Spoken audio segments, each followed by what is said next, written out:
আপনি সব ছেড়ে দিয়ে শুধু আল্লাহর রাস্তায় চলে গেলে ওইটা ইসলাম শিখায় নাই। ইসলাম যে আমাদেরকে ফরিয়াদ শিখায়, প্রার্থনা শিখায়, রব্বানা আতিনা ফিদ দুনিয়া হাসানা ও ফিল আখিরাতি হাসানা ওয়া কিনা আযাবান নার। হে আল্লাহ, আপনি দুনিয়াতেও হাসানা দেন, আখিরাতেও হাসানা দেন। আগে চাইছি কোনটা, আখিরাত না দুনিয়া? রব্বানা আতিনা ফিল আখিরাতি হাসানা ও ফিদ দুনিয়া হাসানা, এরকম নাকি রব্বানা ফিদ দুনিয়া হাসানা? দেখেন, দুনিয়াটা আগে, দুনিয়াটা আগে। সো ব্যালেন্স, এই ভারসাম্য রাখাটা আমি আলোচনা শুরুই তো করেছি, ওয়াসাতিয়া মানে ভারসাম্যপূর্ণ। ইসলামের নেচারটা হচ্ছে ব্যালেন্সড অ্যাপ্রোচ। এটা আমরা এই হাদিস থেকে শিখতে পারি। আমাদের অনেকেরই এটাতে ঘাটতি আছে, অনেক জ্ঞানী, অনেক স্কলার, অনেক তার কিছু, কিন্তু তার মধ্যে ভারসাম্য এবং পরিমিতি বোধ নাই। পরিমিতি বোধ, ভারসাম্য, ব্যালেন্স লাইফস্টাইল, এটা অনেকে অ্যাডপ্ট করতে পারে না। এটা বছরের পর বছর সাধনা করতে হয়, অ্যাডপ্ট করে নিতে হয় নিজের সাথে। তাহলে 7 নাম্বার হচ্ছে, কাউকে শুধরে দিতে চাইলে আপনি কিভাবে শুধরে দিবেন এটা আমরা জানলাম। তাকে সবার সামনে লজ্জা দিয়ে শুধরে দেওয়া যাবে? তাহলে কৌশলে তাকে শুধরে দিতে হবে। পারা যাবে তো ইনশাআল্লাহ? 8 নাম্বার হচ্ছে, এটা দায়ীদের জন্য অনেক বড় রিমাইন্ডার। সেটা হচ্ছে, আমরা যে দাওয়া দেই এটা খেয়াল রাখতে হবে। আমি যা বলি ওটা সবার আগে অ্যাপ্লাই করতে হবে নিজের মধ্যে।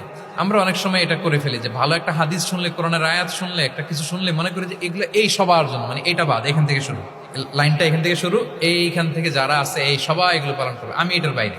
দেখবেন যার সাথেই কথা বলেন তার কোনো সমস্যা, তার দোষ, তার কিভাবে সেলফ ডেভেলপমেন্ট, আত্মোন্নয়ন, আত্মশুদ্ধি, শুদ্ধাচার, এগুলো নিয়ে কথা নাই। খালি বলি যে কি সমস্যা রে ভাই সমাজে, জানেন শেষ হয়ে গেল দেশটা।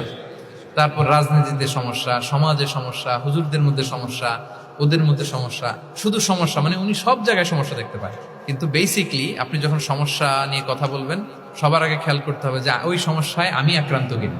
আমরা কেন যেন অন্যকে কাঠগড়ায় দাঁড় করাতে বেশি পছন্দ করি, কিন্তু নিয়ম হচ্ছে নিজেকে বারবার কাঠগড়ায় দাঁড় করানো, যে আমি ঠিক করতেছি কিনা, আসলে আমার মধ্যে শুদ্ধাচার আছে কিনা, আমার লেনদেন ঠিক আছে কিনা, আমি আমার মধ্যে সততা আছে কিনা, do I live a decent life, আমি যা বলি আমি তা করি কিনা। এটা অনেক সময় আমরা ভুলে যাই। আমরা যা বলি সেটার জন্য আগে আমরা নিজে আমল করতে পারি। আল্লাহ তৌফিক দান করুন। আল্লাহ তাআলা বলছেন, ইয়া আইয়ুহাল্লাযীনা আমানু লিমা তাকুলুনা মা লা তাফআলুন। কেন তুমি সেটা বলো যেটা তুমি করো না? কেন সেটা বলো? সো আমরা যদি দাওয়া কাজ করতে চাই, আমি যে দাওয়াটা দিব বা নসিহাত দিব বা বার্তাটা রাখবো, সবার আগে যেন এটা নিজের দিকে, ওই তীর যেন নিজের দিকে থাকে, যে না এটা আগে তোমার জন্য, আগে তুমি পালন করো, পাশাপাশি এটা সবার জন্য। এটা যেন আমরা করি। আল্লাহর হাবিব সাল্লাল্লাহু আলাইহি ইসলামের জীবনে যদি আমরা দেখি, তাহলে দেখবো উনি যা বলতেন ওটা নিজে আগে বেশি করতেন। আল্লাহু আকবার। উনি ইবাদতের কথা বলতেন, আল্লাহর সামনে নিজেকে সঁপে দেওয়ার কথা বলতেন। আর নিজেকে কিভাবে সঁপে দিতেন দেখেন, তিনি যখন দোয়া করতেন, নিজেকে ছোট করতে করতে তিনি আল্লাহরে বলতেন, আল্লাহুম্মা ইন্নী আবদুক ওয়া ইবনু আবদিক ওয়া ইবনু আমাতিক নাসিয়াতি বিয়াদিক। হে আল্লাহ, আমি আপনার দাস। আল্লাহ, আমি দাসের ঘরের দাস, দাসীর ঘরের দাস। মানে আমার পিতা আব্দুল্লাহ আপনার দাস, আমার মা আমিনা আপনার দাসী। সো আমরা সবাই আপনার গোলামের ঘরের গোলাম। এর চেয়ে তুচ্ছ, ছোট, নগণ্য করে কি আর আল্লাহর সামনে নিজেকে পেশ করা যায় বলেন? এরপর তিনি বলতেন, নাসিয়াতি বিয়াদিক। আল্লাহ, আমার মাথার চুলের ঝুঁটি আপনার হাতের মুঠোয়। মাথার চুলের ঝুঁটি হাতের মুঠোয় মানে কি? আপনি ডানে টান দিলে আমি ডানে যেতে বাধ্য, আপনি বাঁয়ে টান দিলে মানে আমার আর কিছু নেই। আল্লাহ, সব সঁপে দিলাম আপনার কাছে। কিভাবে নিজেকে তিনি সঁপে দিতেন? তাহাজ্জুদের সালাতে যখন রাতে দাঁড়াতেন, আম্মা জান আয়েশা রাদিয়াল্লাহু তাআলা আনহা বলেন, দাঁড়িয়ে থাকতে থাকতে পা দুইটা ফুলে যেত এরকম, হাত্তা তাতাফাত্তারা কদামা। খুব কষ্ট হতো আল্লাহ রাসূল সাল্লাল্লাহু আলাইহি ওয়াসাল্লামের। তো আম্মা জান আয়েশা বলতেন, ইয়া রাসূলুল্লাহ, ক্বাদ গুফিরা লাকা মা তাকদ্দামা মিন যামবিকা ওয়া মা তাআখার। আল্লাহ তো বলেছেন আপনার সব গুনাহ মাফ, গুনাহই তো নাই, তাও ঘোষণা সব গুনাহ মাফ। এত কষ্ট নিজের দেহের উপর নিজে কেন দেন? আল্লাহর হাবিব সাল্লাল্লাহু আলাইহি ওয়াসাল্লাম বলতেন, আফালা উহিব্বু আন আকুনা আবদান শাকুরা। হে আয়েশা, এটা ঠিক আল্লাহ আমাকে মর্যাদা দিয়েছেন, কিন্তু আমি কি শুকরগুজার বান্দা হতে চাইবো না? আল্লাহর নেয়ামতে যে আমি ভেসে বেড়াই, আল্লাহর নেয়ামতে যে আমি বেঁচে আছি, আল্লাহর অনুগ্রহের কারণে যে আমার এত সম্মান, সে আল্লাহর প্রতি আমি কি নিজেকে পেশ করব না? আফালা উহিব্বু আন আকুনা আবদান শাকুরা। আমি কি শুকরগুজার হব না?